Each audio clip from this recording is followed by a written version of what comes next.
কেমন বাংলাদেশ হবে তার যে রূপরেখাটা ছিল সেটি ৭২ সংবিধানে সংযুক্ত করা হয়নি।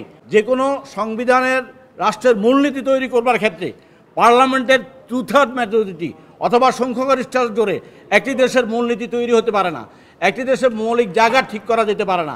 বাংলাদেশের স্বাধিকার থেকে স্বাধীনতা আন্দোলন, মহান মুক্তিযুদ্ধের মধ্য দিয়ে বাংলাদেশের মানুষের যে প্রত্যাশিত যে একটা ভূখণ্ড মানচিত্র জাতীয় পতাকা আমরা পেয়েছি, তার মধ্য দিয়ে একটি সংবিধানও তৈরি হয়েছিল।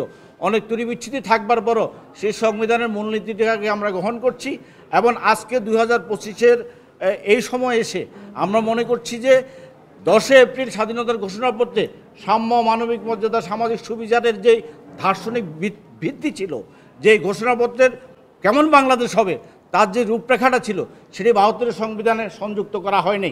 আমরা দাবি করছি এই মূলনীতি যে 4টি আছে সেটির সাথে এই 3টি মূলনীতি এবং সাম্প্রদায়িক সম্প্রীতি, ধর্মীয় স্বাধীনতা এবং সম্প্রীতি এটিও যুক্ত থাকতে হবে। আমরা মনে করি যে কোনো সংবিধানের রাষ্ট্রের মূলনীতি তৈরি করবার ক্ষেত্রে পার্লামেন্টের 2/3 মেজরিটি অথবা সংখ্যাগরিষ্ঠতার জোরে একটি দেশের মূলনীতি তৈরি হতে পারে না, একটি দেশের মৌলিক জায়গা ঠিক করা যেতে পারে না। এটি করবার জন্য বৃহত্তর জনগোষ্ঠীর ম্যান্ডেট দরকার হয়।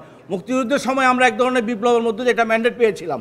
আর এখন যে দাবিটা আসছে যে 4 মূলনীতির প্রশ্নে আগামী পার্লামেন্ট সিদ্ধান্ত নেবে, একটি রাজনৈতিক দল তার ক্ষমতা যাওয়ার জন্য সংখ্যাগরিষ্ঠ পেয়ে ক্ষমতা যায়, রাষ্ট্রের মূলনীতি পরিবর্তন করার কোনো বৈধতা সেই রাজনৈতিক দলে থাকে, এটা আমরা বিশ্বাস করতে চাই না। আমরা মনে করি মূলনীতির পরিবর্তন করবার জন্য যে বৈধতা দরকার সেটি গণভোট, সেটি সংবিধান সংস্কার, নির্বাচন, অনেক বিষয় আসতে পারে। কিন্তু আগামী পার্লামেন্টের কাছে এটা ঠেলে দেওয়া মানে হচ্ছে যে জাতীয় ঐক্যমতের ভিত্তিতে, জাতীয় ঐক্যের ভিত্তিতে সংবিধানের মূলনীতি তৈরি হয় সেটিকে ডেফার্ট করা। এখানে আমরা যারা বসছি, যারা কথা বলছি, সমস্ত রাজনৈতিক দল যদি আমরা একটা জায়গায় পৌঁছাতে পারি সেটাই আমার কাছে বেটার মনে হয়। তা না হলে শুধু পার্লামেন্টের কাছে ছেড়ে দিলে আমাদের যে ভয়েস এখানে দিতে পারছি, আগামী পার্লামেন্টে সেই ভয়েস হয়তো অনেকের দেওয়ার সুযোগ থাকবে না, তখন যাহা ইচ্ছা তাহা করবার একটা সুযোগ থাকবে, সেটি আমরা হতে দিতে চাই না।